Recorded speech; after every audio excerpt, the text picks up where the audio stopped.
મિત્રો ઠાકોર ફેમિલીના કરણજીને તો તમે બધા જાણતા જ હશો અને અત્યારે હાલ એ આપણી વચ્ચે નથી રહ્યા। ત્યારે મિત્રો અત્યારે કરણજીને યાદ કરીને એક ક્રિકેટ ટુર્નામેન્ટનું આયોજન રાખવામાં આવ્યું છે।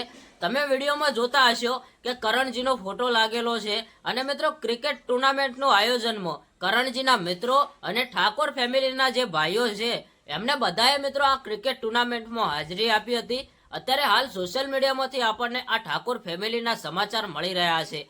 મિત્રો ઠાકોર ફેમિલીના જમાઈ એટલે કે કરણજી ઠાકોર કાર અકસ્માતમાં થોડા ટાઈમ પહેલા મિત્રો તેમનું અવસાન થયું હતું। મિત્રો કરણજીના દરેક મિત્રોએ અને ઠાકોર ફેમિલીના સભ્યોએ મિત્રો આ ટુર્નામેન્ટમાં હાજરી આપી હતી। કરણજી મિત્રો મેચના બહુ શોખીન હતા, એટલા માટે મિત્રો ઠાકોર ફેમિલીના સભ્યોએ અને કરણજીના મિત્રોએ મિત્રો આ ટુર્નામેન્ટનું આયોજન રાખ્યું હતું અને અત્યારે હાલ સોશિયલ મીડિયામાંથી આપણને આ સમાચાર મળી રહ્યા છે।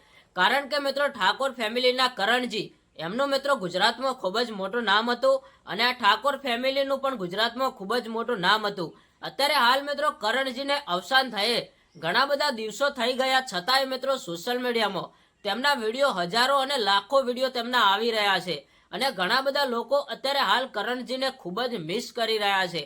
કારણ કે કરણજીને મિત્રો સરગાસણની અંદર તેમનું એક પ્રખ્યાત સાઉન્ડ હતું અને કલાકારો સાથે તેમના ખૂબ જ સારા સંબંધ હતા અને અનેક મિત્રો સાથે મિત્રો કરણજીના ખૂબ જ સારા સંબંધ હતા અને એક બાજુ મિત્રો આ ઠાકોર ફેમિલી એ પણ મિત્રો ગુજરાતમાં ખૂબ જ મોટું નામ અને તેમના પણ ફેન ફોલોવિંગ ઘણા બધા અને મિત્રો આ બંને સોશિયલ મીડિયામાં ખૂબ જ જાણીતા હતા અને અત્યારે હાલ આ કરણજીને યાદ કરીને મિત્રો આ એક નવું આયોજન રાખવામાં આવ્યું છે। તો તમે શું કહેવા માંગો છો મિત્રો કરણજી વિશે એ કમેન્ટમાં જણાવજો અને અત્યારે હાલ તો કરણજી આપણી વચ્ચે નથી એ માટે સૌથી પહેલા કમેન્ટમાં ઓમ શાંતિ જરૂરથી લખજો।